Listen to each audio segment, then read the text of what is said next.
What are you smiling about? I'm excited And why are you excited? because we are going to talk to, this is the very first master's interview.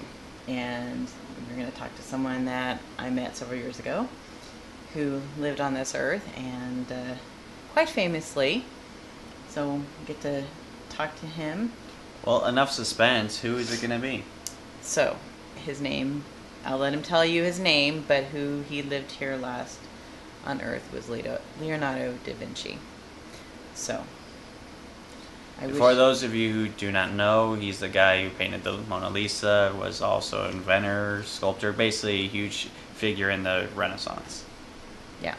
So, all right. Well, I wish you bon journée. I don't speak French. You did, but that's another story. Always another story, but always a story. It's always a story. Yes, indeed. I wish you good journey. Of course.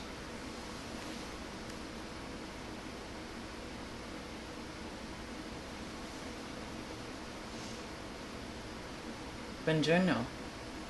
Did I say it right? A little bit. Greetings. Very nice to see you. Mm-hmm. Thank you for agreeing to be on the first ever master's interview for the Divinity channel. It's very exciting. So do you want to tell the viewers your name? I mean, I told them who you were last time, but please introduce yourself. My real name, my spiritual name as I go by, is Krasar. And Kresar. Krasar first showed up a couple years ago and as a surprise and taught me about inner circles and community and chains and so forth, which is another video. But I would like to know from you why you showed up, because I didn't ask, specifically. I don't remember. Did I ask specifically to speak to you? I can't remember. No, you asked for anyone who could help teach you certain things. And I decided to use it as an opportunity to pass on some knowledge. And you want to share with the audience how I reacted when you identified yourself? Well, I guess the proper terminology would be fangirl. Just a little. Mouth to the floor, squeeing, and unable to speak properly. Oh, he's just teasing. Well, it's true. It was a little bit. But it's still the same thing. Not quite. So, I made some notes, and since I'm interviewing you from your life experience as Da Vinci, and your details of your accomplishments are easily out on the internet, various channels where I found my research, but what I wanted to know, clearly in the time frame of the Renaissance, which you probably being in it didn't realize it was the collective energy of what that was, but it seemed to me that you kind of found your way through your passion. Can you speak a bit about that a bit? Because clearly you're well known for the Mona Lisa and the Last Supper and all these other paintings and sculptors and everything like that. Well, yes, it is true, but at the time, you don't really have this sense of knowing where everything's going to end up. So, yes, I did, accomplish certain things, and my work is still around, which is actually surprising. But at the time, I did not, think in the grand scheme of things that, this would all last and I would be remembered. In a sense, I guess I stumbled along the path, if you can even call it that. Well, I mean, with you being a painter and sculptor and stuff like that, those are outlets of creativity, are they not? Well, yes, that is true they are, but I'm merely stating that, as I lived, there was certain hardships, such as poverty and whatnot, but it's just one of those things you have to actually move forward. I know certain things might be hard for you to understand, and certain points in your life you feel depressed or very beaten down, but you just have to push through it. And for me, pursuing new, you know, expressions of creativity was that outlet for myself. Well, weren't you like 14 when you went to the apprentice? I forget what his name was, but I mean, that's young. I mean, that's almost Steven's age of, his skill set with this. Well, yes, but would have done it sooner if it not for certain problems.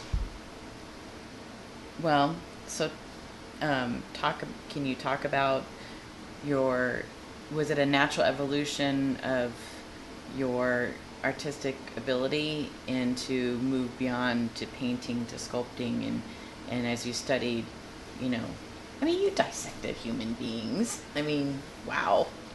Just to learn anatomy. The way I was taught is that you needed to have knowledge of everything. So you needed to be well versed. So because a lot of specialists back then were in short supply or can't be found as easily because not very good on the time frame it was. Exactly, because of communication not being as great as it is now today. You had the apprenticeship, the master. You had a single source and a single point of view to learn from, right?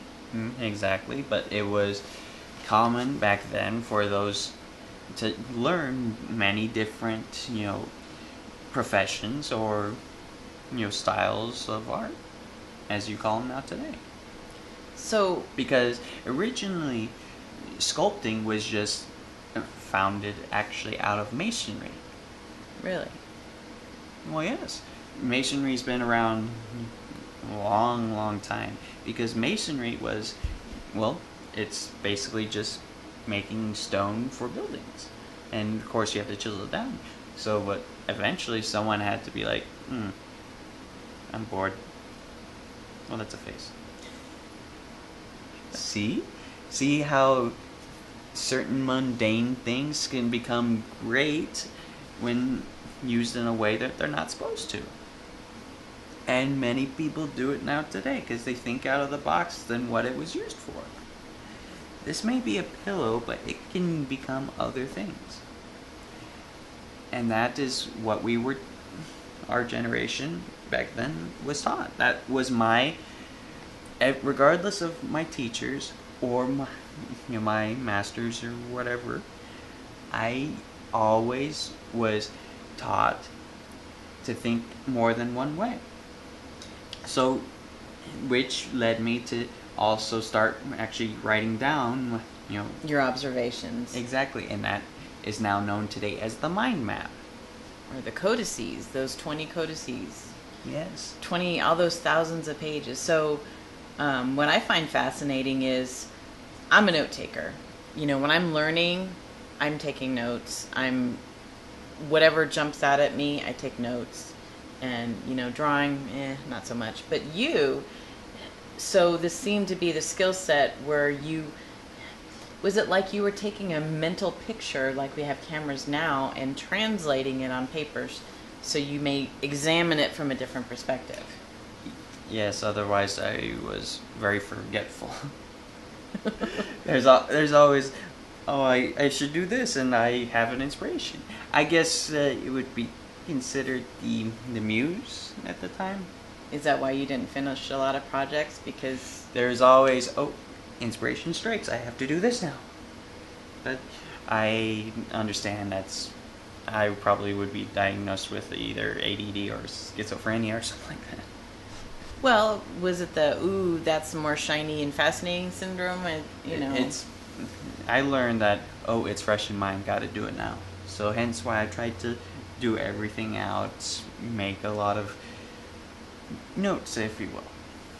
Because otherwise I would, most likely forget, or, if, I ended up kicking the bucket early, someone would look at it and be, maybe finish it, because death comes to us all in the body, but Well, you lived a long age for that time. It's 67. yes, but one of the things is we were taught to, be content with death. So basically, I was trying to, prepare. You know, I was more afraid of my work not being finished than me actually dying. So I tried everything I could that I thought of at the time to keep that work out there. So it was more scary to me to have my work just not come to this world.